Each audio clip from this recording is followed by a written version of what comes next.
Before we get started, I want to encourage you to subscribe to the channel, turn on notifications so that you don't miss any of the content that is released by GoCollect. And if you're interested, head over to Regie Collects here on YouTube.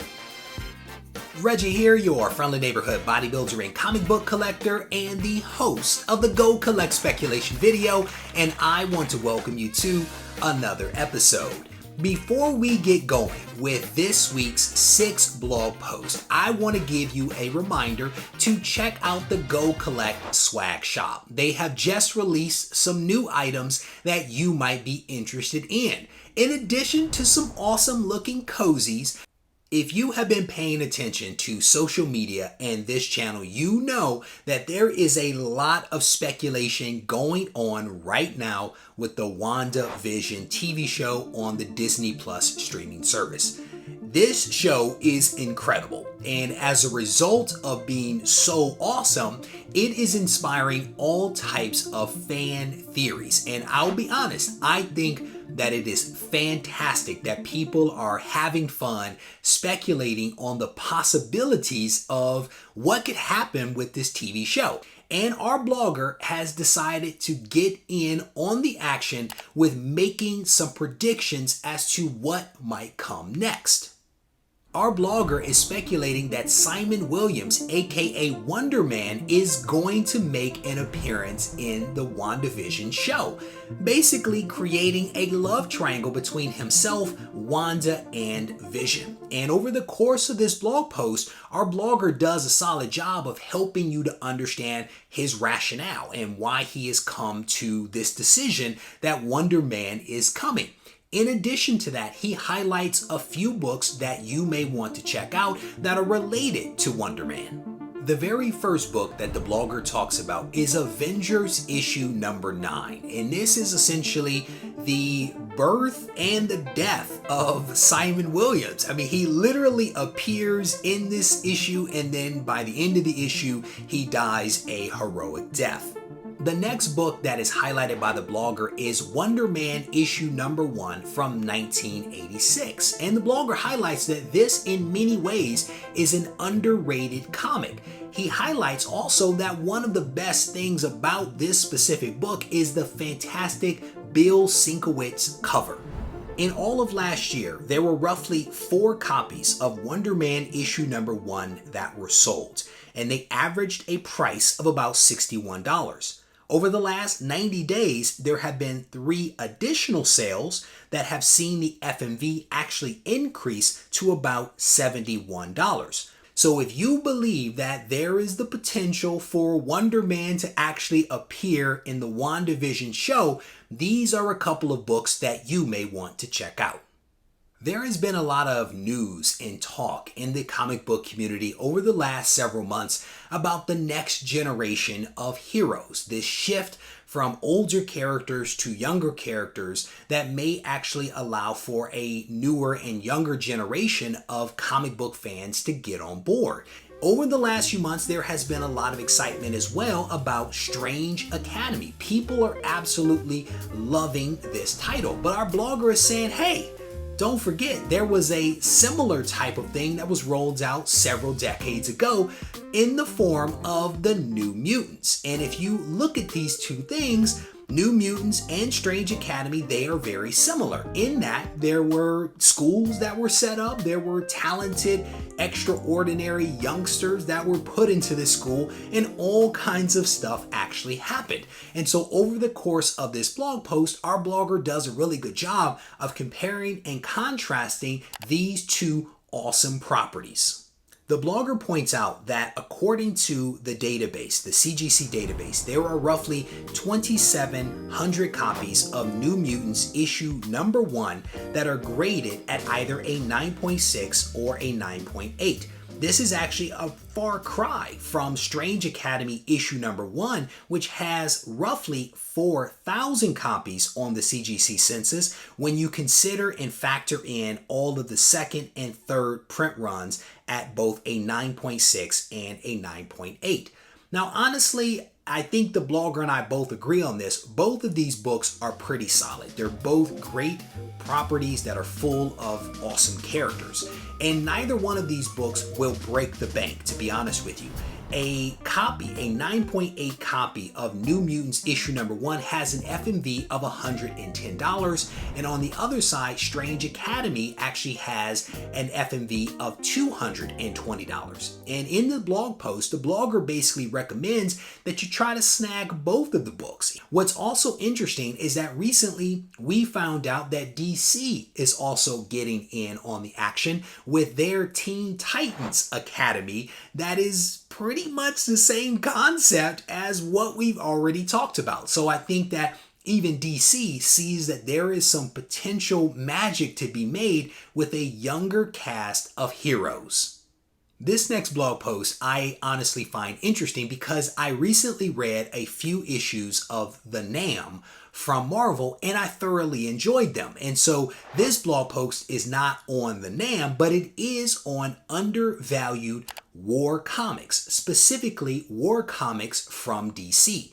And what's great about this blog post is that the blogger gives you the pro and the con of war comics and basically says, he digs them, you might dig them, but there are some cautionary notes that you should be aware of. And I absolutely love that. Instead of it just being go, go, go pro, there is a little bit of a counterbalance. So shout out to the blogger for inserting that in there.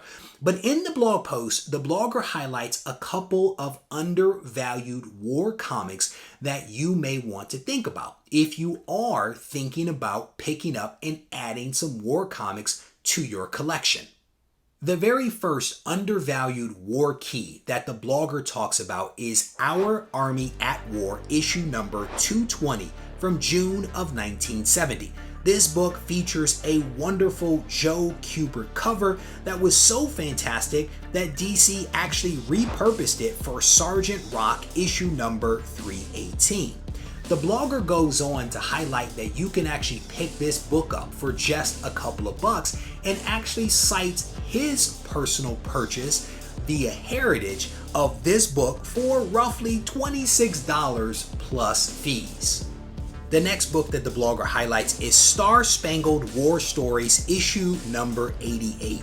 And this book features a fantastic Mademoiselle Marie cover. And he highlights, the blogger that is, highlights that her first appearance is actually in issue number 84, but that book isn't necessarily an entry-level book for folks, but you can still pick up issue number 88 for just a couple of bucks. And the very last book that is highlighted in this blog post is Our Army at War issue number 158. And this issue features the first appearance of Iron Major, who is Sergeant Rock's primary nemesis. And this issue came out in September of 1965 and is still affordable. At a 7.0, this book sold recently in October for only $125. So I am definitely curious whether there are any fans of war comics out there. And if you are a fan, I definitely want to encourage you to leave your comments below. Let us know what titles you think should be covered maybe in some future blog posts. This is a blog post that I have been looking forward to talking about because it is about my favorite comic for X-Men, that being Giant Size X-Men number 1. And the blogger does a really solid job of highlighting for us some anecdotal evidence from his own personal experience just how popular this book is. And over the course of the blog post, the blogger talks about how at his local comic shop, a copy of Giant Size X-Men number 1 went up for sale online and the phones began ringing off the hook, and a few short hours later someone showed up to claim their prize with a nice stack of cash being left behind in exchange for a really nice copy of this book. But in addition to that anecdotal story that the blogger talks about, he also provides us with some concrete evidence as to how well this book is performing. And what I can tell you is that this book is essentially performing at a 40% year-over-year increase. If you are interested in reading this blog post, and I do recommend it, it is linked down in the description. Just like WandaVision, the upcoming Spider-Man 3 movie is a great source of speculation. There are so many different theories out there right now as to what this movie is going to be about, who's going to appear. I personally think that it is fantastic. I really do.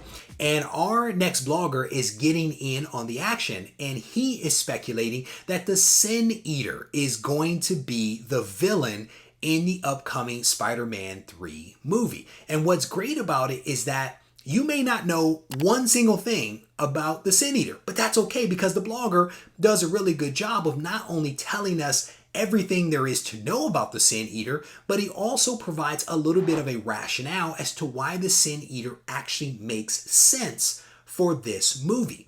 And I should note for you all that the Sin Eater was just recently reintroduced to readers in the current run of Amazing Spider-Man.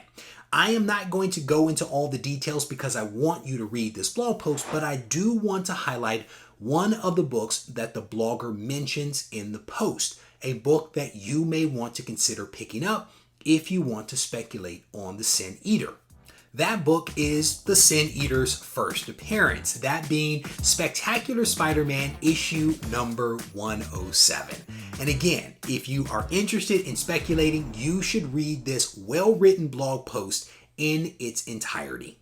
Circling back to some DC books, our next blogger does a really solid job of highlighting 3 books that you may want to pick up or at least check out because they are associated with upcoming movies. The very first book that the blogger talks about is Adventure Comics issue number 260.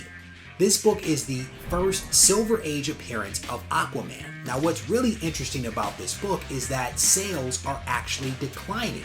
In some cases, mid-grade copies of this book have had a decline of around 37%, all of which is very surprising considering the fact that Aquaman 2 is going to be released in December of 2022. So to that point, now could actually be a really good time to pick up this book. The next book on the list is Shazam issue number 1. And just like the Aquaman, there is a follow-up movie that is going to be coming out for Shazam in November of 2022.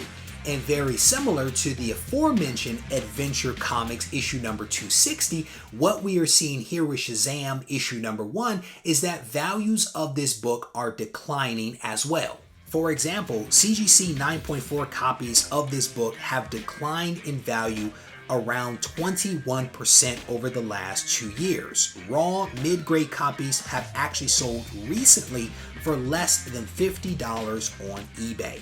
And this again could be a great opportunity to be able to pick up a solid book at a low price that has some future potential.